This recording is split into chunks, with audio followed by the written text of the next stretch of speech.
네, 매주 월요일 여론조사에 나타난 진짜 민심을 읽어보는 여론톡톡 시간입니다. 차재원 부산가톨릭대 특임교수, 배종찬 인사이트K 연구소장과 함께 여론조사 흐름, 또 전국 현안까지 자세히 짚어보겠습니다. 두 분 어서 오십시오. 안녕하세요. 안녕하십니까.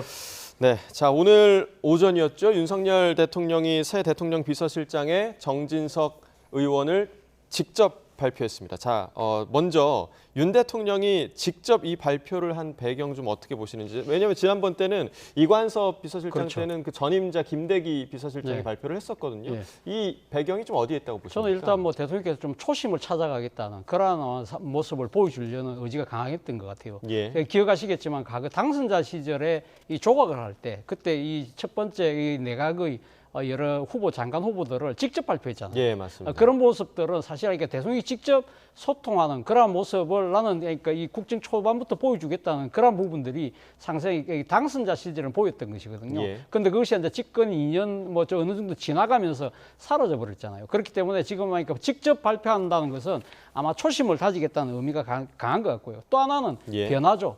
지금 그러니까 이번 총선 민심이 대통령 국정 운영 기조에 대한 변화를 강하게 요구했잖아요. 그렇다고 한다면 내가 직접 나와서 내 비서실장을 밝힌다는 부분 자체가 예. 상당히 하나의 변화의 모습을 보여줄 수 있는 것이고, 또 하나는 저는 절박감이 아닐까 하는 생각이 예. 듭니다. 지금 이 여러 가지 지금 뭐 그러니까 본인에 대한 지지율도 지지율이지만 사실은 지금 대한민국을 둘러싼 여러 가지 현안들이 많잖아요. 예. 그런 부분들이 직접 대통령이 나와서 이야기하고 소통하겠다는 이러한 부분들이 상당히 지금 국정을 바라보는 대통령으로서의 절박감을 국민들에게 호소하려는 그러한 하나의 메시지도 담긴 것이 아닐까라는 예. 생각이 듭니다. 예, 자, 대통령이 이제 기자회견 형식으로 기자들의 질문을 받았던 게 2022년 취임 100일 기자회견이 마지막이었다고 하는데 어떻게 좀 오늘 그 비서실장 발표 때 소통의 의지를 좀 느끼셨습니까? 어떻게 보셨어요? 그렇죠. 그게 이제 간이 기자회견 형태지만 중요한 것은 형식보다는 내용인 것이죠. 예.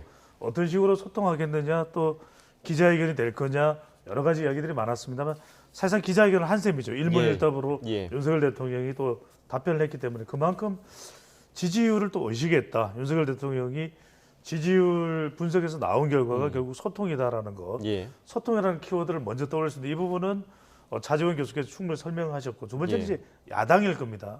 잠시 뒤에 말씀드리겠습니다.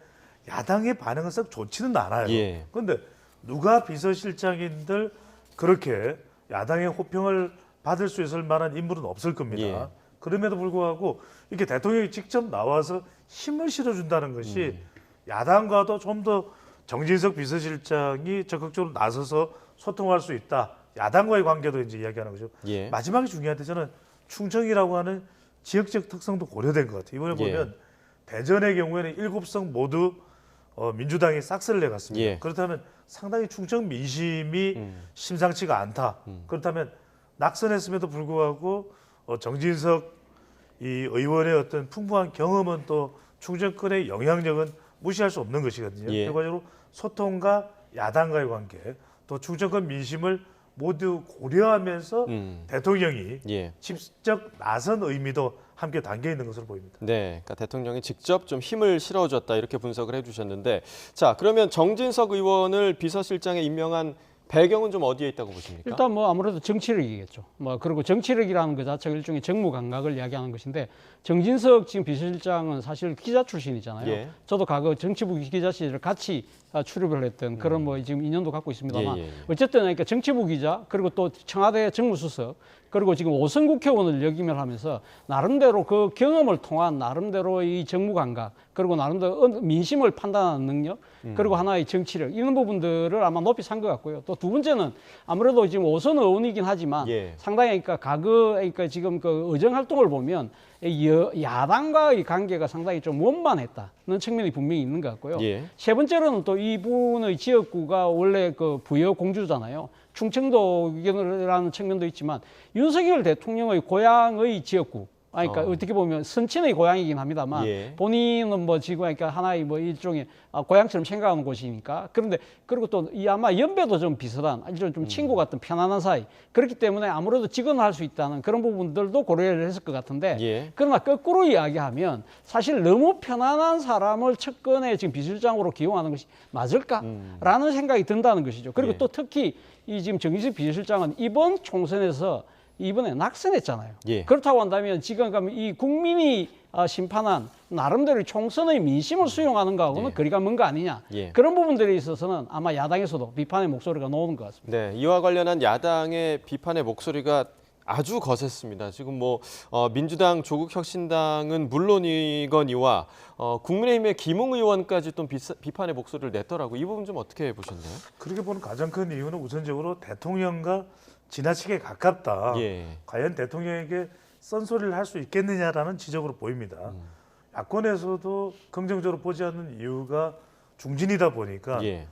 대통령과의 관계도 그렇지만 야당에 관해서도 본인의 무게감만큼이나 좀 강하게 또 압박을 가하는 그런 또 시도도 있지 않겠느냐는 우려겠죠. 예. 또 그런 또 평가도 있을 테고 또 한편으로는 정진석 비서실장의 마지막 행보가 될지 아니면 앞으로 차후에라도 충남지사나 또는 또 국무총리나 예. 이런 쪽에 물망에 또 오를 수 있는 인물이기 때문에 그만큼 이제 경계하는 의미도 담겨 있다고 봐야 되겠죠. 그런데 저는 이 점에 주목을 하고 있습니다. 윤석열 대통령이 기존의 김대기 또 이관섭 전 비서실장은 관료 출신이거든요. 예. 그러니까 윤석열 대통령과 정책적 호흡은 맞췄겠지만 쓴소리를 하기가 쉽지 않다. 예. 우리 시간을 통해서 계속 말씀드렸던 게 실제로 그렇게 하라는 게 아니에요. 오바마 대통령이 대통령으로서 성공적으로 처음에 연착륙을 할 수 있었던 가장 큰 인물은 바로 대통령의 멱살이라도 잡겠다는 예. 램 임마누엘이 있었어요. 예. 그러면 눈치 안 보고 오바마 대통령 똑바로 해. 아니면 내가 멱살도 잡을 거야. 이랬던 사람처럼 그럴 수도 있는 인물이 정진석 비서실장이기도 합니다. 예. 그런 면에서는 윤석열 대통령에게 쓴소리, 단소리도 할 수 있겠죠. 그걸 단짠, 짠단 뭐 다 할 수 있는 인물로 예. 정진석 비서실장이면 그 역할이 또 된다면 예. 그 부분 또 효과적으로 봐야 되겠죠. 그러니까 그동안 대통령실에서 이제 쓴소리를 제대로 할 수 없다, 할 수 있는 사람이 없다라는 비판이 굉장히 좀 많았는데 이번 정진석 의원에 대한 낙점이 정책보다는 정무 감각을 택했다 이런 평가도 나오더라고요. 물론 그렇죠. 예. 앞서도 말씀드린 대로 지금 오선 의원이고 예. 그리고 청와대 정무수석을 했잖아요. 그렇기 때문에 상당히 그러니까 지금 정책보다는 아마 정치력, 뭐 정무 감각 이런 것들을 아마 이야기할 수 있습니다만 그럼에도 불구하고 오선 의원을 했다는 그 자체는요. 상당히 국회에서 여러 가지 법안들을 많이 다루고 예. 그 나름대로 이 정책에 대해서도 상당한 아마 깊이 있는 통찰력을 갖고 있다고 우리가 볼 수밖에 없는 거잖아요. 그런 예. 측면에서 본다고 한다면 윤 대통령 입장에서 양수겸장을 갖추고 있는 인물이라고 판단했을 거예요. 그런데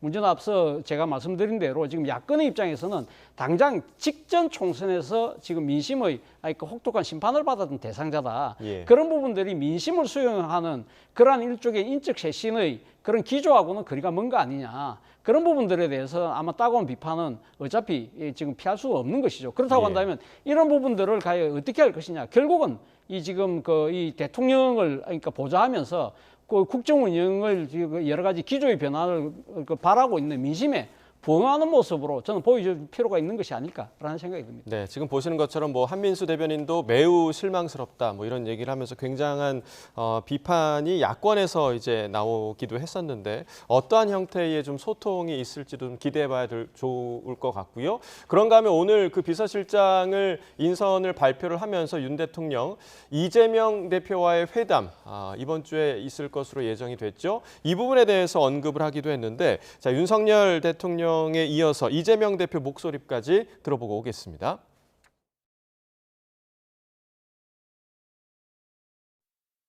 제가 하고 싶은 말을 하려고 초청했다기보다 이재명 대표의 얘기를 좀 많이 들어보려고 서로 의견을 좁힐 수 있고 합의할 수 있는 이런 민생 그 의제들을 좀 찾아서 국민들 좀 민생 안정을 위해서 할 수 있는 몇 가지라도 하자는 그런 얘기를 서로 하게 되지 않을까. 이번 총선이 끝났습니다. 끝난 후 대통령께서 영수회담을 제안하셨습니다. 대통령을 만나 이번 총선에 나타난 민심을 가감없이 전달하도록 하겠습니다. 이번 회담이 국민을 위한 정치 복원의 분기점이 되기를 기대합니다. 네, 자, 윤 대통령은 이재명 대표의 이야기를 듣기 위해서 초청을 했다. 첫 회담, 그러니까 취임 후 지금 야당 대표와의 첫 회담인데 분위기 어떨 거라고 예상하십니까? 저는 좋을 수밖에 없을 것이다. 물론 서로 간에 또 민감한 그런 장면들도 연출될 겁니다. 예, 예. 대체로 이제 수요일 저녁 내지 뭐 목요일 저녁 뭐 예상은 지금 정확하게 확정되지는 않았습니다. 예. 근데 짧은 시간을 만나더라도 상당히 오해를 살 수가 있어요. 애기에게 어렵게 만났는데 이렇게 짧게 그러면 이제 좀 긴 시간을 만날 수밖에 없고 예. 또 식사 그 외에 각가지 이제 주제를 가지고 논의가 될 텐데 예. 중요한 것은 다양한 의제들이 올라올 수밖에 없을 겁니다만 저는 이제 뾰족한 어떤 성과를 내는 자리는 아닐 겁니다. 그걸 너무 크게 기대하면은 그것에 대해서 지나치게 이 첫 해동에 대한 기대감이 또 지나칠 정도라는 예. 그런 또 평가가 나올 것인데 중요한 것은 이 만나는 이 장면이 중요합니다. 얼마나 윤석열 대통령은 다수당의 대표를 예우하고 그동안 뭐 피의자다 어쩐다 만나지 못했기 때문에 또 어떤 내용들을 윤석열 대통령이 이야기했듯이 충분히 듣느냐 이른바 이청득심이라고 그럽니다. 우리가 이 사자성어인데 들음으로써 이청 득심 마음을 넣는다. 이 장면을 보여주는 것이 윤석열 대통령의 지금 총선 이후에 국면 또 수습이라든지 국정 또 돌파구를 마련하는 데 매우 중요할 수밖에 없는데 한 세 가지 정도의 차원으로 이제 주제를 나눠질 겁니다. 민생 경제, 그 다음에 특검이나 이제 사정 관련된 부분, 예. 뭐 해병대나 그 다음에 이제 갈등 해소 관련돼서 의정 갈등 이야기도 나올 텐데 저는 여기서 당장의 성과를 낼 것은 특별하게 어떤 주제에 국한되지 않는다고 예. 봅니다. 왜냐하면 민생 경제, 뭐 법안 관련된 부분 중요할 텐데 그게 만남으로서 바로 그날 통과될 건 아니지 않습니까? 예. 특검 사정은 매우 예민할 겁니다. 그것만 후벼 파지는 않을 거예요 이재명 예. 대표가. 그리고 이제 본인의 전 국민 25만 원 이 부분도 거론은 겁니다. 그러면 윤석열 대통령 이게 고개를 끄덕이면서 듣고 있는 정도일 때 저는 마지막이 중요해요. 예. 의정 갈등은 어떻게든 해소해야 되지 않습니까? 이 부분에 대해서 이재명 대표도 의견을 이야기하면서 함께 협력해서 의료개혁의 돌파구를 만들 수 있는데 힘을 보태겠습니다 하는 순간 두 사람이 다 올라갑니다. 예. 대통령도 국정 파트너의 역할이 되는 것이고 예. 이재명 대표도 국정에 중요한 역할을 하는 첫걸음을 떼게 되는 것이거든요. 예. 여러 가지 어떤 이 다수당의 막중한 책임도 있는. 그래서 저는 의정 갈등 이 부분이 좀 성과로 나올 가능성을 상당히 좀 초점을 맞춰서 있을 것이다. 예. 이렇게 좀 눈여겨보고 있습니다. 예, 자, 배 소장님 이렇게 예상을 해주셨고, 예. 뭐 만남의 장면이 중요한 거다. 큰 네. 기대는 할 수가 없다. 얘기를 해주셨는데 차 교수님 어떠세요? 예, 아무래도 뭐 첫 술에 배가 부를 예, 수 예. 있겠습니까? 아마 제 생각에는 지금 거의 윤 대통령 입장에서는 좀 더 뭐랄까요 어색함이 좀 있겠죠. 아무래도 본인이 상당히 거부하다가 이번 총선 때문에 이 상당히 자신의 입장을 바꾸는 상황이고 이재명 대표 입장에서는 좀 더 섭섭함이 좀 더 작용하지 않을까요? 그렇기 때문에 아마 초반 분위기는 상당히 아마 조금 좀 냉랭할 수 있지만 그러나 지금 여야 모두 지금 당면하고 있는 민생의 지금 과제들이 워낙 크기 때문에 바로 밀도 있는 대화를 저는 나눌 가능성이 높다고 봐요. 예. 그렇다고 한다면 지금 당장 그 가장 큰 현안 중에 하나가 일단 민생 지원 민생 회복을 위한 지원금이잖아요. 그러니까 아마 지금 이재명 대표가 지난 때 총선 때 공약했던 1인당 25만 원씩 주자. 그게 아마 전체적으로 한 13조 정도 규모가 되는데 그런 부분들을 만약에 주게 된다고 한다면 그럼 어떻게 할 것이냐 이 부분인데 아마 제 생각에는 윤 대통령 입장에서도 아마 원론적으로는 찬성할 가능성이 상당히 예. 높다고 봐요. 지금 이제 민생의 어려움이 워낙 크기 때문에 그래서 다만 그 대상을 전체 국민들이 아니라 좀 어려운 계층들부터 먼저 주자. 대신 예. 그러니까 그분들한테 조금 더 두텁게 주고 또 한편으로는 지금 전세 피해자들과 관련된 문제 그리고 또 소상공인들이 지난번 코로나 시기 때 대출받았던 대출금의 상환 문제가 지금 임박했잖아요. 이런 부분들에 대한 이 정부의 재정 지원을 아마 지금 그 이재명 대표가 이야기하는 민생 회복 지원금에서 어느 정도 일정 부분 이렇게 돌리는 그런 식으로의 아마 타협점을 찾지 않을까 하는 생각이 들고요. 또 한편으로 앞서 의정 갈등 말씀하셨는데 아마 지금 의료 파행의 장기화에 따른 상당히 국민들의 불평과 지금 그 피로감이 커지고 있잖아요. 이런 부분들에 있어서 여야가 머리를 맞대서 어떤 식으로든 뭔가 돌파구를 만들자는데 아마 그 원칙적인 합의를 이뤄낼 가능성도 저는 조심스럽게 기대를 하고 있습니다. 네. 자. 중요한 게 또 하나 이제 뭐 수요일이 될지 목요일이 될지 언제 될지는 모르겠습니다만 헤어지면서 이 대변인을 통해서 브리핑에 또 다음 달에도 만나기로 했다. 이후를 기약한다. 상당히 예. 파격적일 수 있습니다. 예. 그렇게 되면은 윤석열 대통령도 이런 소통이 더 이제 무게가 실리면서 예. 대통령 지지율이 올라가는 디딤돌이 될 수 있거든요. 그런 면에서 이재명 대표와의 만남, 이재명 대표도 얻는 게 상당히 있을 수 있습니다. 예. 왜냐하면 조국 대표나 이준석 대표와는 좀 차별화되는 다수당의 대표로서의 이 격이라든지 예. 격상되는 그런 부분들까지 우리가 해석할 수 있기 때문에 이번 회동이 매우 예. 윤석열 대통령과 이재명 대표 모두에게 중요할 것으로 보입니다. 네, 말씀하신 대로 마지막 그 말에도 좀 주목을 해봐야 할 것 같고요. 자, 여론조사 관련된 얘기 좀 이야기 나눠보겠습니다. 자, 지난주 금요일에 나왔던 갤럽 조사에서는요, 대통령 지지율이 11%포인트가 급락했습니다. 23%가 나왔는데 오늘 나온 리얼미터 조사에서는 32.3%로 재작년 10월 이후 최저치를 기록하고 있습니다. 지금 뭐 리얼미터, 갤럽 모두 지금 낮은 수치를 기록하고 있는 상황입니다. 자, 두 분 지지율 추이 좀 어떻게 보고 계세요? 일단 아마 총선 민심에서 드러났던 그런 그러니까 지금 정권에 대한 혹독한 심판이 그 여진이 계속적으로 지금 작용하고 있다는 생각이 들고요. 특히 총선 끝나고 난 이후에 윤 대통령의 여러 가지가 그러니까 반응들 그런 부분들이 여전히 국민들을 눈높이에 못 미치고 있다. 예를 들면 지난 그 이제 화요일 날 대통령께서 사실은 이 지금 총선에 대한 공식 입장을 본인의 육성으로 발표한 것이 국무회의 모두 발언이었잖아요. 그런 부분도 형식적인 문제도 있었고 네. 또 하나는 상당히 그러니까 나름대로는 자기는 그러니까 국정 운영에 최선을 다했지만 국민 체감에 못 미쳤다는 식의 상당히 좀 사과도 아닌 듯한 뭔가 이 도대체 변할 수 있다는 말이야. 예. 이런 실망감들 그런 부분들이 많이 작용을 한 것인데 실제 지금 갤럽 같은 경우는 11%가 지금 떨어졌습니다만 지난 총선 기간 중에 그러니까 갤럽이 매주 여론조사 하던 걸 갖다가 지금 일단 중단을 해서 3주 만에 놓은 것이었거든요. 예. 그렇기 때문에 저렇게 11%식으로 폭락했던 부분은 아마 총선 결과도 상당히 반영을 한 것인데 그 지금 그 이유를 보면 부정평가의 이유를 보면 첫째는 뭐 경제 민생 물가 부분이지만 두 번째가 소통 미흡하다. 세 번째가 독단지고 일방적인 국정 운영을 하고 있다. 네 번째가 지금 의료 지금 파행에 대한 예. 그런 부분이거든요. 결국 대통령의 국정 운영 기조가 바뀌지 않는 이상 저는 대통령의 지지율이 반등하기는 쉽지 않다. 그런 측면에서 본다고 한다면 오늘 어쨌든 비서실장을 발표하면서 본인이 직접 나와서 그 발표를 하고 기자들이 질문을 받는 그러한 형태는 좋은 하나의 반등의 계기를 만들 수 있겠다는 생각도 듭니다. 네, 크게 하락했는데 그렇습니다. 오늘 뭐 반등의 기회가 될 수 있을까요? 그렇죠. 중요한 것은 결과적으로 대통령의 부정평가 이유가 경제도 있지만 소통이거든요. 예. 경제의 뭐 대외 환경도 상당히 우리 경제에 영향을 미칩니다. 이란과 이스라엘의 사태 또 러시아 우크라이나 전쟁도 계속되는 가운데 곡물가도 지금 우리 밀가루가 네. 2배 가량 예. 가격이 뛰어오른 것도 있고요. 그렇다면 첫 번째로 중요한 것은 윤석열 대통령이 직접 나설 수 있는 것은 화면에 소통 미흡을 보시면 되겠습니다만 소통입니다. 그게 이제 정진석 비서실장 카드고 또 이재명 대표의 해동이고 직접 형식을 떠나서 또 기자들과 이 대통령 비서실장 지명을 하면서 소통하는 모습이고 두 번째 중요한 것은 결국 중도입니다. 예. 결국 중도라는 것은 이번 총선에서도 국민의힘도 그렇고 윤석열 대통령도 중도를 얻어내지 못했거든요. 예. 그게 바로 이념보다는 실용 쪽이 더 중요하다.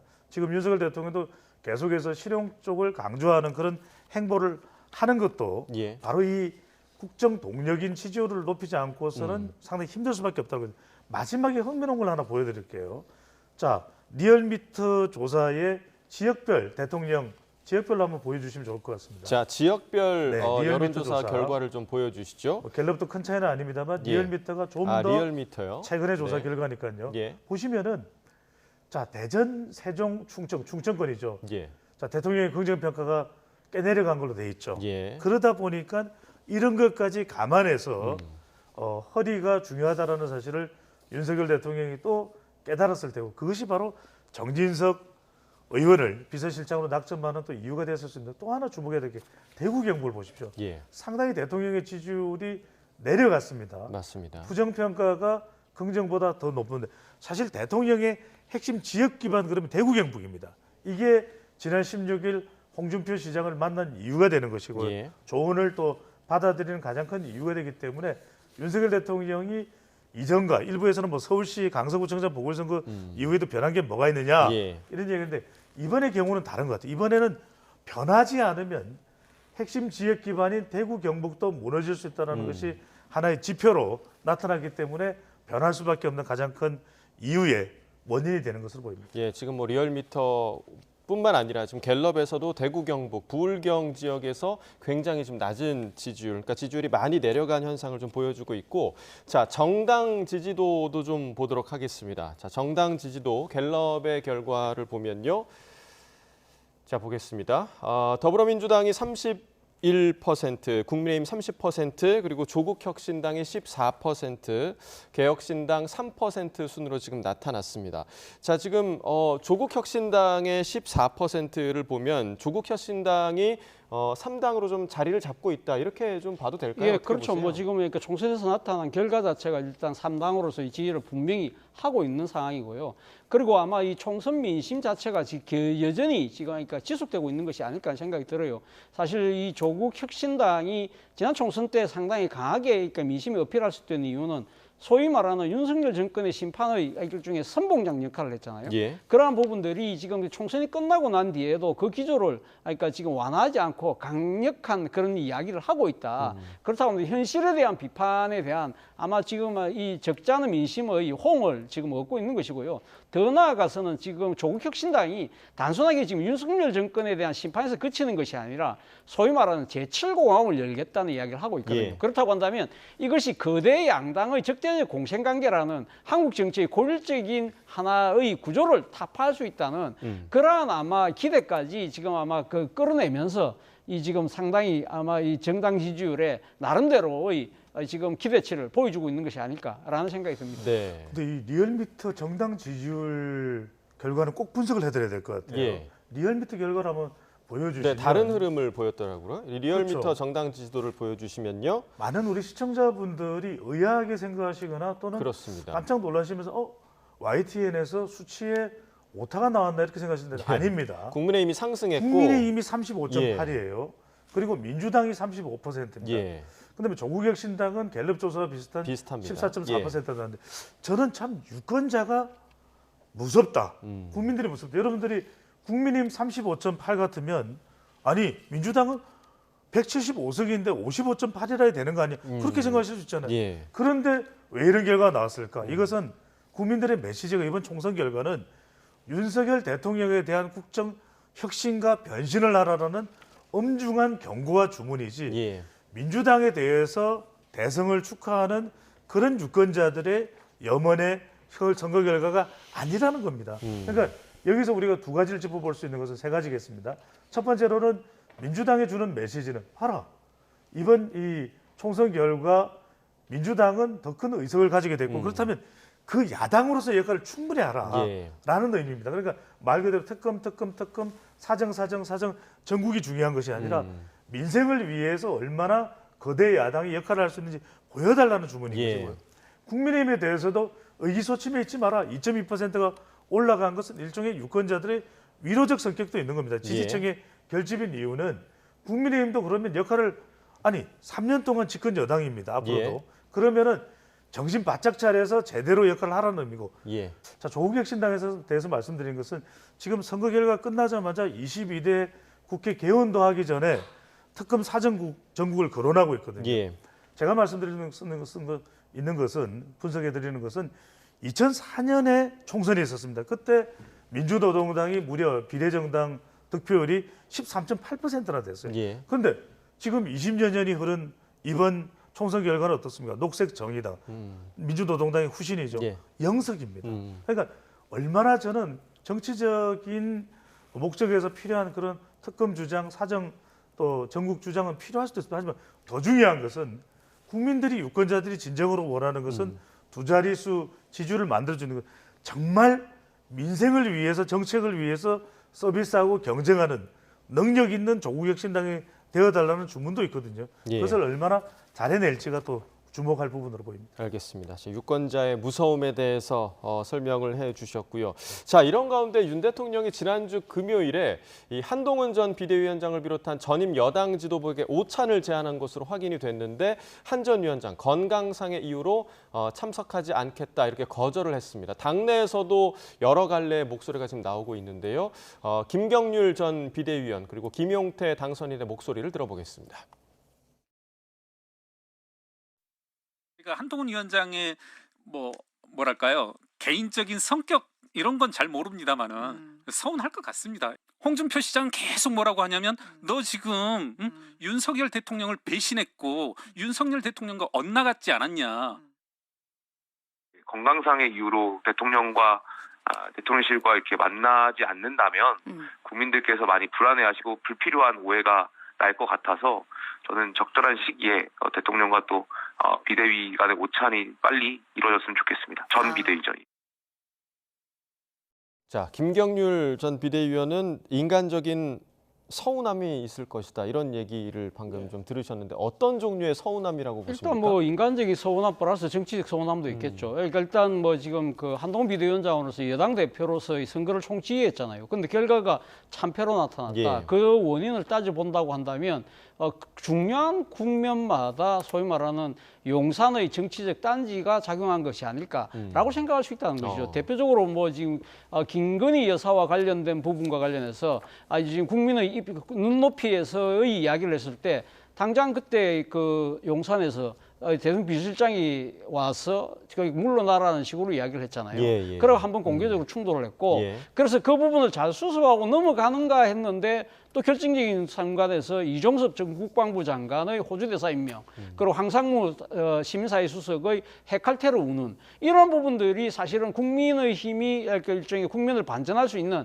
결정적인 순간에서 일종의 정치적 발목을 잡았다는 그런 부분이 분명히 있을 것 같고 예. 그리고 또 총선 끝나고 난 이후에 지금 한동훈 비대위원장의 책임에 대한 여러 가지 논란들이 나오고 있잖아요. 그중에서 가장 강하게 지금 이 소위 말하는 정치적인 공격을 하고 있는 분이 홍준표 대구시장이잖아요. 예. 근데 홍준표 대구시장을 윤석열 대통령이 지난 16일 날 저녁에 만났죠? 부부해서 단독 만찬 형식으로 만났다고 그래요. 근데 그러한 부분들이 언제 알려졌냐면 18일 날 알려졌거든요. 알려지니까 바로 홍준표 시장이 뭐라고 이야기했냐면 다시 한동훈 비대위원장이 배신자라고 이야기하면서 뭐 폐쇄자 등등의 이야기를 한 거 아니에요. 그렇다고 한다면 한동훈 비대위원장 입장에서는 홍준표 시장의 저희 얘기가 이 윤석열 대통령과의 정치적 교감 속에서 이야기한 거 아니야?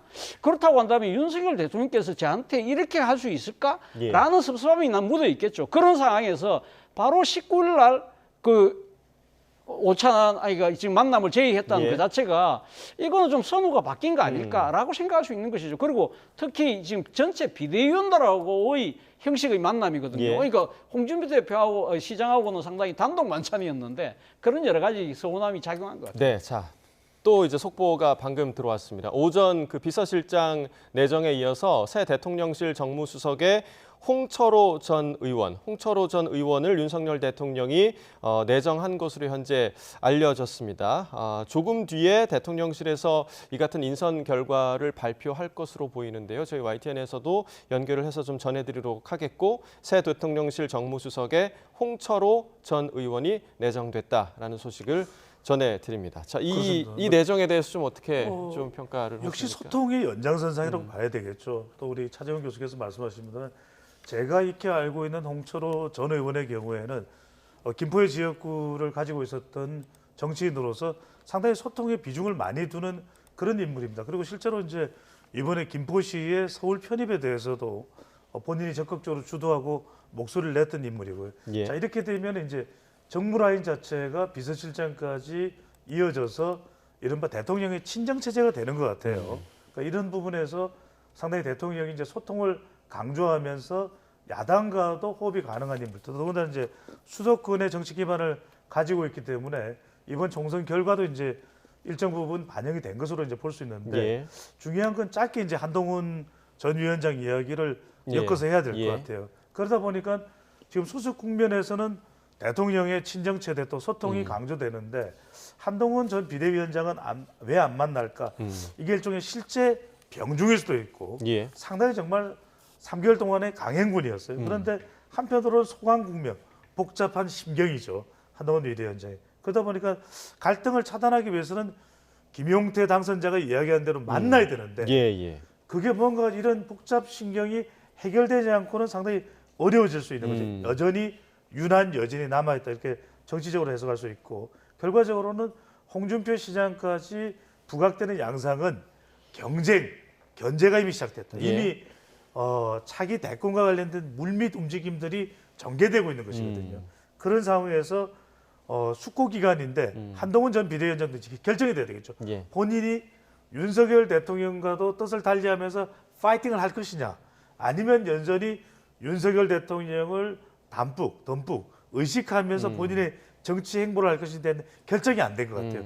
이 결정이 되고 알을 깨고 나오면서 5월 중순이 됐던 한동훈 전 비대위원장의 목소리를 들을 수 있을 것으로 보입니다. 네, 자 복잡한 심경에 대한 정리가 필요할 것이다라고 이야기를 해주셨고 다시 한번 이 홍철호 전 의원 내정에 대한 이야기를 좀 해드리자면 홍철호 전 의원이 유명 프랜차이즈 치킨 프랜차이즈죠. 굽네 치킨 창업자로 경기도 김포에서 이제 재선 의원을 지낸 바가 있습니다. 자, 홍철호 전 의원의 정무수석 내정에 대해서 차 교수님 좀 어떻게 일단 평가하십니까? 뭐 대통령 입장에서는 아마도 탕평의 의미를 저는 갖고 예. 있다는 생각이 들어요. 그러니까 지금 홍철호 전 의원이 과거 의원 시절에 유승민계로 분류가 됐었거든요. 유승민 의원이 당시 원내대표를 할 때 그때 원내대표단 일원이었어요. 그렇기 때문에 상당히 그러니까 유승민계로 불리는 전직 의원을 지금 발탁했다는 것 자체는 당내의 일종의 탕평 소통이고 앞서 또 말씀하셨지만 홍철호 의원이 지역구가 이게 김포거든요. 그렇다고 한다면 수도권의 민심을 반영하겠다는 의미도 분명히 있죠. 예. 그런데 문제는 뭐냐면 제가 생각했을 때는 홍철호 지금 전 의원 같은 경우 아까 방금 말씀하셨듯이 사실은 기업인 출신입니다. 그렇기 예. 때문에 사실은 정치적인 여러 가지 그러니까 지금 현안을 다룰 수 있는 그러한 경험이나 경력은 조금 다른 분들에 비해서는 조금 이게 조금 부족한 거 아닐까라는 예. 생각이 들 수 있다는 예. 것이고 특히 지금 그 지역구가 김포잖아요. 그리고 지난번 김포의 서울시 편입과 관련해서 이번에도 공약도 상당히 이걸 비중 있게 내걸었던 거거든요. 그러면 이번에 총선 민심을 통해서 김포의 서울시 편입은 사실은 그 심판 결과가 난 것인데 이런 부분을 강력하게 공약했던 분을 정무수석으로 내세운다. 이거 잘못하면 지금 그러니까 총선 민심과 약간은 좀 역주행처럼 비칠 가능성도 있겠다는 생각도 듭니다. 이 또한 총선 민심의 역주행의 요소가 될 수 있다. 예. 그러면 이 정무수석이라는 이 자리에 어울리는 인물이라고 보십니까? 어떻게 보세요? 저는 뭐 나쁘지 않다고 봅니다. 예. 왜냐하면은 일단 수도권에 지역 기반이 있고 그리고 굉장히 또 스킨십이 좋아요. 홍철호 전 의원의 경우는 또 뭐 야권하고도 충분히 소통할 수 있으면서도 중요한 건 또 대통령과 또 비서실장과의 호흡이 중요한데 그런 부분도 일맥상통한데 저는 조금 전에 차재원 교수님의 그 서울시 편입과 관련된 부분 좀 저는 이견입니다. 다른 예, 의견인데 예. 이번 총선이 그것을 심판하고 평가하는 선거의 성격은 아닙니다. 여전히 김포 지역이나 또 몇몇 지역들은 상당히 서울시 편입에 대한 관심도가 또 높아요. 그래서 저는 그것에 따른 평가를 또 심판을 홍철호 후보자가 또 정무수석 내정자가 받아야 되는 사항은 아닌 것이고 예. 얼마나 이제 기업인 출신으로서는 소비자 심리를 잘 알고 있거든요. 그 이야기는 유권자의 심리 또는 일반 국민의 심리, 야당의 심리까지도 마케팅 차원에서 얼마나 그 역할을 하느냐가 중요한데 그런 역할을 충분히 할 수 있는 인물로 또 역할을 할 가능성의 기대감도 있는 것으로 보입니다. 네. 자, 차 교수님 어떻게 보십니까? 이 정무수석 자리에 이 역할에 적절할 거라고 보십니까? 저는 좀 고개가 갸웃거려져요. 어. 사실 앞서도 말씀드렸습니다만 이분은 사실 어떻게 보면 이 지금 정무적인 그런 그 일종의 뭐랄까요? 그러니까 상당히 주특기를 갖고 계신 분이 아니잖아요. 그리고 사실은 좀 재선 의원이긴 하지만 보궐선거를 통해서 들어왔던 소위 뭐 우리가 이제 정치권에서 이야기하는데 1.5선이다. 그 말은 그러니까 의회의 그러니까 상황이 8년 동안 오롯이 의원을 한 것이 아니고 그리고 또 상당히 그러니까 지금 국회를 떠난 지가 좀 꽤 시간이 지났어요. 그렇기 예. 때문에 과연 지금 현재 국회에서 이 여야의 일에 첨예한 갈등을 나름대로 이게 제대로 대통령에게 전달하고 그걸 또 나름대로는 뒤에서 막구해서 조정하고 중재할 수 있는 그런 정치적인 능력 이런 부분들에 대해서는 아마 제 생각에는 조금 고개가 갸웃거려지네요. 예, 조금 후에 이제 대통령실 발표가 있을 것으로 보이는데 이제 저희가 라이브로 좀 연결해서 보여드릴 예정이고 다시 한번 이제 한동훈 전 비대위원장 이 얘기를 조금 더 해보자면 한 전 위원장이 이번 전당대회에 나올 것이냐 뭐 이런 전망 나올 거다 안 나올 거다 여러 전망이 있는데 좀 어때야 한다고 보십니까? 글쎄 저는 예측하기가 참 어렵습니다. 예. 그런데는 그럼에도 불구하고 저는 교과서처럼 작동되지 않고 있는 현재의 정치판을 본다면은 저는 전당대회 등판 가능성이 열려 있다. 열려 이렇게 있다. 봅니다. 예. 왜 그러냐면은 결국 지금 현대 정치에서는 정치권에서는 그냥 좀 사라지면 무대에서 사라지면 잊혀지는 경우가 많아요. 예. 왜냐하면 우리가 이재명 대표에 대해서도 지난 대선 패배 이후에 그대로 전당대회에서 당대표가 되고 그 전에 지방선거에서 국회의원 보궐선거로 또 국회에 입성하는 것에 대해서 여러 비판들이 많았지만 결과적으로는 그것이 이재명 대표가 민주당의 중심 인물로 자리매김하는데 결과적으로는 큰 힘이 됐던 부분이거든요. 예. 그렇다면 현대 정치는 어디 지방으로 내려간다 또는 외국으로 간다. 이것 자체는 현대 정치에는 적절치 않은 방법과 또 시도일 수가 있기 때문에 그런 것을 주변에서 조언을 한다면 지금 현재 국민의힘 지지층 내에서는 가장 강력한 영향력을 보이고 예. 있거든요. 그것 자체도 시간이 지나면 상당히 가라앉아 버릴 수 있습니다. 그렇다면 오는 7월로 예정되어 있는 국민의힘 전당대회 한동훈 전 비대위원장 등장 가능성 저는 상당히 있을 것으로 보입니다. 네. 그런가 하면 그 갤럽 조사에서 차기 지도자 묻는 질문도 있었습니다. 이런 결과가 나왔는데 이재명 대표가 24%, 한동훈 전 비대위원장이 15%, 그리고 조국 대표가 7%로 그 뒤를 이었습니다. 한동훈 전 위원장은 사실 이전 조사보다 많이 좀 떨어졌어요. 아무래도 뭐 아무래도 총선에서 총선 영향이겠죠? 예, 그렇죠. 총선 네. 영향이죠. 아무래도 그러니까 지금 여당 대표로 총선을 총지휘했는데 결과가 상당히 낙제점에 가까운 그런 결과를 냈다고 한다면 예. 그 지금 총선을 지휘한 당사자에게 상당한 그러니까 지지율이 빠질 수밖에 없는 상황인 것이죠. 그리고 예. 또 하나는 총선 끝나고 난 뒤에 한동훈 비대위원장의 책임론에 대한 또 이 공방 자체가 상당히 여권 내에서도 지금 뜨겁잖아요. 이러한 부분들도 아마 저는 영향을 미쳤을 거라는 생각이 들고요. 예. 그 무엇보다도 제가 생각했을 때는 이번 총선을 통해서 그런 책임론을 넘어서 정치인 한동훈의 한계를 아마 적지 않은 유권자들이 본 것이 아닐까라는 생각이 든다는 것이죠. 사실 뭐 지금 총선 과정에서 소위 말하는 심판론, 그러니까 이 지금 운동권 심판, 또 나아가서는 이재명 조국에 대한 심판을 이야기를 했습니다만 사실 어떻게 보면 그러한 그러니까 이 정치적 프레임을 갖고 간다 하더라도 여당의 대표로서는 우리가 집권 세력으로서 어떠한 그 내일을 만들어 나갈 것인가에 대한 비전, 가치, 정책들을 보여줘야 되는데 예. 그런 걸 보여주지 못했다. 그리고 또 한편으로는 정치인 한동훈으로서의 한동훈표 정치는 도대체 뭐냐, 정치적 색깔은 뭐냐, 이런 부분들을 보여주지 못한 데 대한 실망감들이 있다는 거죠. 그렇다고 한다면 저는 뭐 한동훈 비대위원장이 이번 전당대회에 나서기보다는 예. 제 생각에는 조금 시간을 갖더라도 자신만의 정치적인 콘텐츠를 채우는데 오롯이 집중하는 것이 더 낫지 않을까라는 예. 생각도 듭니다. 자, 자신만의 콘텐츠에 집중하는 게 좋겠다.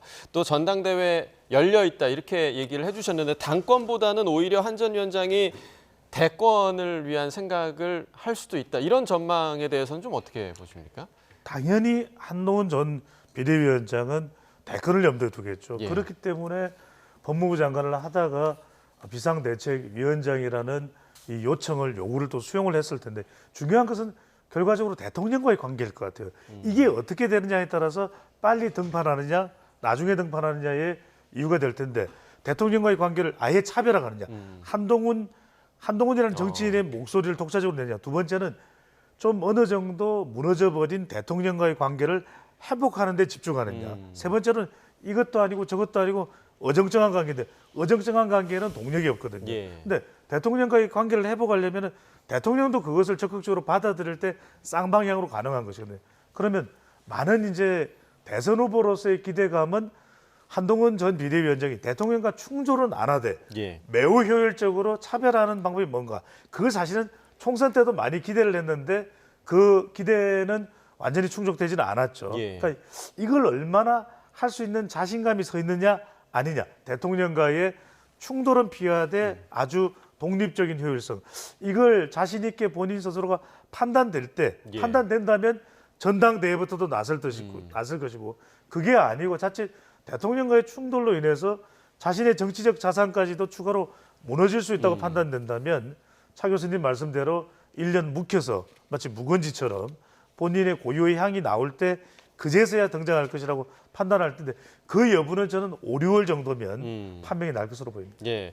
자, 국민의힘 당내 이야기를 좀 해보면 오늘 2차 당선인 총회를 열었는데 뭐 비대위에 대한 의견이 굉장히 좀 분분한 분위기인 것 같습니다. 혁신형이냐, 또 실무형, 관리형이냐. 근데 이게 이렇게 딱 나뉘어질 수가 있는 겁니까? 그러니까요. 저는 좀 이해가 잘 안 돼요. 예. 사실 이 비대위를 지금 그 혁신이냐 관리냐 한다면 비대위가 지금 지속 기간이 한 최소한 6개월 정도 간다면 그 플러스 알파 더 이상으로 간다면 이것의 성격을 구분할 필요가 있겠지만 길어봐야 한 달 내지 한 두 달 정도의 상황인데 결국은 지금 혁신형이냐 관리형이냐의 부분은 결국 이번 전당대회 룰을 어떻게 만들 것이냐가 본질적인 내용이거든요. 예. 지금 이제 소위 말해 혁신형 비대위를 이야기하시는 분들이 주로 수도권 낙선자들 중심으로 이야기를 하는 거잖아요. 그렇다고 한다면 당신 100%로 돼 있는 부분을 과거처럼 그러니까 민심 30%까지 그러니까 지금 그러니까 이 보완을 하는 그러한 식으로 가야만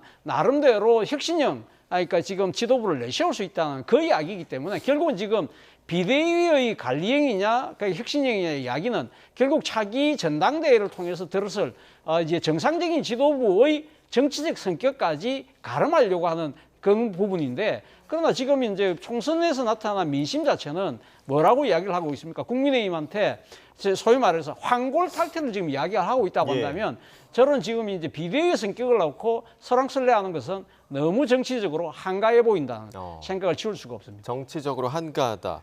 지금 보니까 이제 윤상현 당선인이 굉장히 좀 혁신을 주장을 하고 있는 그렇죠. 그런 상황으로 보이는데 구체적으로 그 당의 혁신이라는 건 뭘 의미하는 걸까요? 가장 중요한 것은 당이 경쟁력을 채울 수 있어야 되겠죠. 그러니까 이념적으로도 국민의힘의 정체성이 필요하지만 어떤 좀 실용적인 접근을 통해서 국민들의 중도층의 마음까지도 살 수 있는 외연 확장성. 두 번째는 정책입니다. 이번 총선에서도 뭔가 집권 여당만의 와 이런 정책을 하는 게 별로 눈에 들어오지 않았거든요. 그것을 과연 할 수 있냐. 마지막은 인사입니다. 과연 영남 집중적인 그런 당의 모습이 아니라 외연을 더 확장해서 경기도에서도 절반 가까이는 당선을 노려볼 수 있는 그런 정당의 인물로 가득가득 채우는 게 필요하거든요. 예. 그래서 저는 B형 전수가 필요하다. 네. B형 전수는 뭐냐면 네. 비대위는 그래도 주도적으로 희생을 더 이야기할 수 있는 영남. 그러니까 TK나 이번에 25석을 싹쓸이 했죠. PK에서 비대위를 맡으면서 네. 주도를 하면서 물론 지금 윤재욱 원내대표가 있습니다만 비대위 체제로 전당대회를 준비하는 것이니까 더 공고해서 의원들에게 주로 중진들이 많습니다. 다 우리 이제 완전히 좀 바꿔보자. 우리부터 바뀔게. 예. 이렇게 한다면 수도권에서는 방금 전에 전당대회는 주로 수도권 중심으로 가져가는 거죠. 말씀하셨던 윤상현, 그다음에 나경원, 안철수. 그 외에 뭐 PK 지역에 김태호나 TK의 또 다른 주호영 같은 인물도 있겠죠. 예. 이들이 등장하면서 전당대회가 완전히 국민의힘의 초혁신이 되는 예. 그런 가치를 좀 구현하는 그런 전당대로 가져가야 당 지지율도 올라가면서 대통령 지지율까지도 커플링돼서 동반 상승되는 예. 효과가 있을 것으로 보입니다. 네, 그러니까 전당대회, 국민의힘 전당대회가 흥행할 수 있을 것이냐, 이 부분도 굉장히 좀 중요한 부분일 것 같고요. 자, 민주당 이야기를 해보겠습니다. 민주당 당 대표에 대해서 이제 이재명 대표가 연임을 해야 된다라는 분위기가 지금 주변에서들 계속 형성이 되고 있는 것 같습니다. 이재명 대표는 그 부분에 대해서 좀 말을 아끼는 것 같아요. 그렇죠. 예. 그러니까 지금 그러니까 당 대표가 상당히 서리리 지금 극한 지급이라는 이야기를 예, 하면서 예, 상당히 예. 부정적인 이야기를 했습니다만 아마 지금 전반적으로 지금 당내에 흐르는 분위기는 아마 연임 쪽으로 가고 기울은 것 같아요. 예. 아마 지금 이재명 대표 입장에서 그런 생각을 하지 않을까요? 지금 이번에도 거대 의석을 몰아준 이 상당히 그러니까 지금 국민의 민심을 제대로 받들려고 하면 누군가가 지금 중심을 딱 잡고 예. 그러니까 지금 의회에서의 나름대로 성과를 내기 위해서는 내가 직접 하는 것이 필요하다. 나름대로 소위 말해 정치적 책임론이라는 측면에서 아마 필요하다고 판단할 가능성이 있고요. 또 한편으로는 또 이재명 대표가 지금 이 앞에 놓여 있는 장벽이 이 일종의 사법 리스크라는 정치적 장애물이 있잖아요. 이러한 부분들도 사실은 그러니까 지금 제1야당의 대표의 직함을 갖고 있는 거하고 그리고 사실 평의원이라는 상황하고는 또 약간은 다른 차이가 있을 거거든요. 그렇다고 한다면 보는 입장에서는 상당히 지금 이 사법 리스크를 극복을 하느냐 못하느냐에 따라서 향후 자신의 정치적인 지금 여러 가지 모든 것들이 다 걸려 있는 만큼 이런 것들을 나름대로 반응하는 데는 좀 더 이 대표라는 직함이 필요하다고 판단할 가능성도 저는 적지 않게 있지 않을까 생각하거든요. 저도 데이터상으로는 이재명 대표의 당대표 재도전 가능성이 상당히 높을 것으로 보입니다. 8월로 지금 전당대회 예정 일정들이 거론되고 있는데 첫 번째 이유는 대표가 돼야 또 윤석열 대통령과 또 계속 만날 수가 있겠죠. 그러니까 이런 당내 결집, 당의 간판으로서의 역할, 또 중요한 것은 재판 관리. 재판에 나가게 될 때 당 대표인 것과 그냥 의원인 것과는 상당한 차이가 있을 수밖에 없습니다. 그런 것도 의식할 수밖에 없어요. 그리고 마지막으로는 대선 미래. 결과적으로는 이번에 거대 야당의 총선 승리를 거둬냈지만 여전히 조국 혁신당과 조국 대표가 의식될 수밖에 없거든요. 그렇다면 호남과 수도권을 더 가져와야 되는 이재명 대표로서는 연이어 당 대표가 되면 말 그대로 이재명 대표 민주당 이재명 거의 동일시되는 그런 상황이 본인 스스로에게 또 자기 주변의 친명 조직에게도 더 낫다고 판단할 것으로 보입니다. 네, 자 여러 가지 요소를 지금 짚어주셨고, 자 그리고 이제 차기 국회의장이 누가 될 것이냐 이 부분에서도 굉장히 경쟁이 지금 예상되고 있습니다. 추미애 당선인과 조정식 당선인 지금 지금 상당히 경쟁을 하고 있는데 결국은 저는 이재명 대표의 의중이 상당히 아마 저는 결정적으로 작용할 거라고 봅니다. 그런데 문제는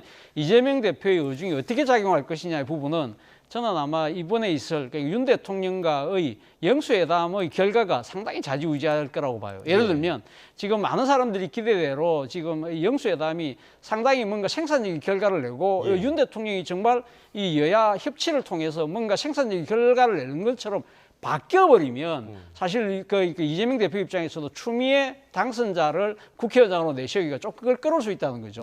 소위 여전사 맏언니 아니에요. 소위 말해서 전투형 모드로 가는 것처럼 비칠 경우에는 상당히 좀 부담스러울 수 있는데 만약에 지금 그 앞서 제가 이야기한 것과 정반대로 윤 대통령 입장에서는 상당히 이 영수회담을 하지만 정치적인 하나의 쇼처럼 만약에 할 경우에는 이거는 진짜 의회에서 강력하게 견제가 필요하겠다 생각을 한다고 한다면 소위 말해서 그러니까 지금 그 추미애 의원과 같은 당선자와 같은 사람을 아마 선호할 가능성도 있지 않을까. 결국 이번 여야 영수회담이 차기 국회의장을 가르는 하나의 분수령이 될 거라는 생각이 듭니다. 자 영수회담 주목해야 된다라고 하셨는데 그렇죠. 그게 이제 이른바 추조정이죠. 추미애, 그다음에 조정식, 그다음에 정성호. 5선이라도 지금 민주당 내부의 분위기를 보면 꼭 6선이어야 되느냐. 5선은 국회의장 하면 안 되나 이런 죄송합니다. 잠시만요. 지금 대통령실에서 방금 전에 전해드렸던 정무수석 발표가 있을 예정인데요. 자 대통령실로 가보겠습니다. 이제 대통령실에 정무수석을 맡은 홍철호 전 의원입니다. 김포에서 재선 국회의원 하신 거 여러분들이 아실 테고 정치인이기 이전에 먼저 역경을 딛고 자수성가한 기업인입니다. 제가 당의 많은 분들 그 얘기를 들어보니까 이런 그 소통과 친화력이 아주 뛰어나시다고 추천을 받았고요. 그리고 무엇보다 그 자수성가한 사업가로서 그 어떤 민생 현장의 목소리도 잘 경청하실 분이라고 생각하고 있습니다. 여러분 하여튼 잘 좀 도와주시기 바랍니다. 그래. 네, 일단 그 정무수석 신임 정무수석 비서관님의 인사 말씀이 그래. 있겠습니다. 그러면 뭐 궁금한 거 없으시죠? 혹시 질문 있으시면 한 2분 정도만 받도록 하겠습니다. 네, 머니투데이 박종진 기자님.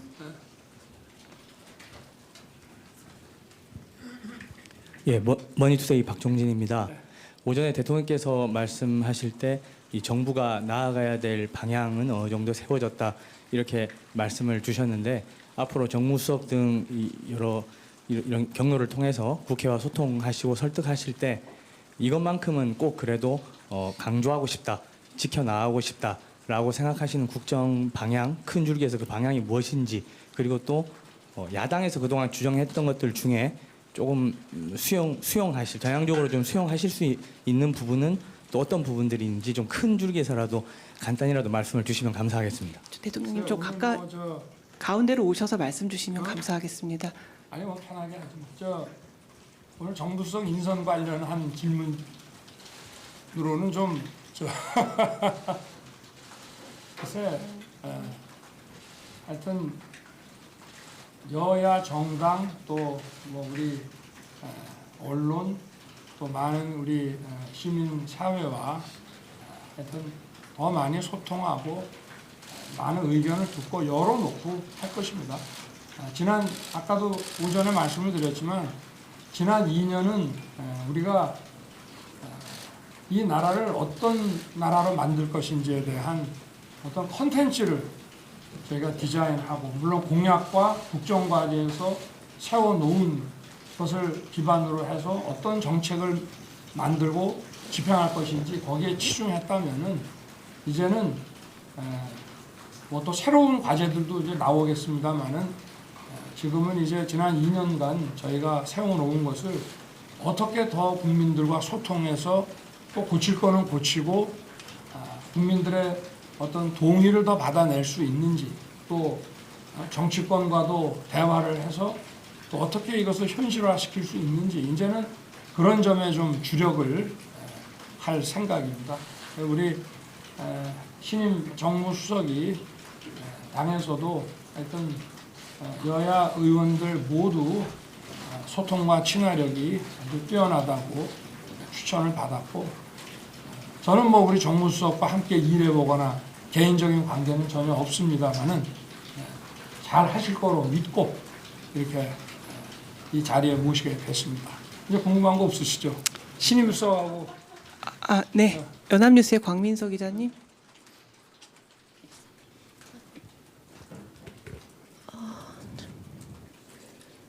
예. 저 연합뉴스 광민서라고 합니다. 그 비서실장에 이어서 정무수석님까지 발표하신 이유 궁금하고요.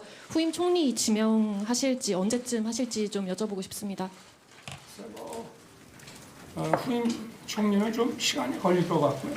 그리고 지금 이제 제가 지난 금요일 날 그 이재명 대표에게 이제 용산 그 초청을 제안했기 때문에 그와 관련해서 좀 여러 가지 또 좀 얘기를 주고 받아야 되는데 제가 볼 때는 정무수석을 좀 빨리 임명해서 신임 수석이 그런 걸 좀 준비하고 진행하는 것이 좋겠다는 판단을 하게 됐습니다.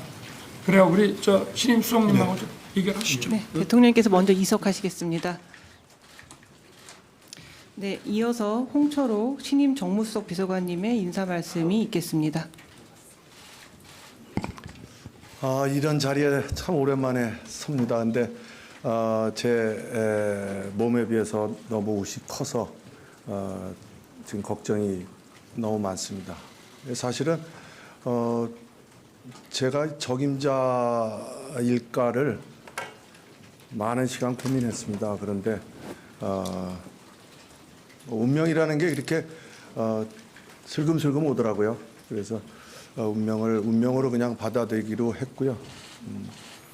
아마 이번 선거 결과 여러분들이 제가 여쭤보지 않아도 민심을 이제 우리가 확인하는 선거였고 또 그 결과 값은 정무 쪽에서 부족한 부분은 채워야 되지 않나 그런 생각을 하고 있습니다. 그런데 이제 여러분들의 도움이 많이 필요하고요. 저는 그저 반은 배우면서 또 반은 의회 경험을 가지고 프렌들리하게 그렇게 일해볼 생각입니다. 네, 지금부터는 질의응답 시간을 갖겠습니다. 질의응답은 사진과 영상 촬영 없이 진행하도록 하겠습니다. 잠시 장례를 정리하는 시간을 갖겠습니다. 네, 대통령실 연결해서 홍철호 정무수석의 임명 과정을 좀 봤습니다.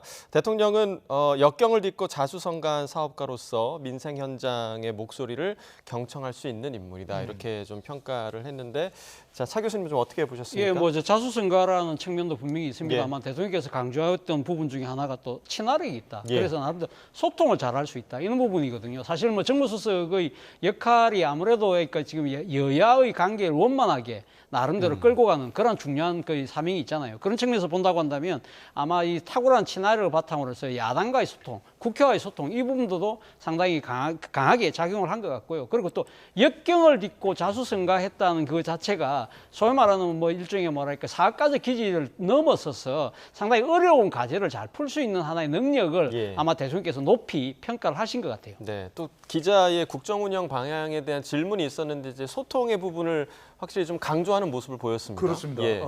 현장형이죠. 홍철호 전 의원은 다분히 성격상 현장형이에요. 그러니까 직전에 한호섭 정무수석의 경우에는 전략형이거든요. 그러니까 이제 현장과 많이 소통을 하겠다, 경청을 하겠다.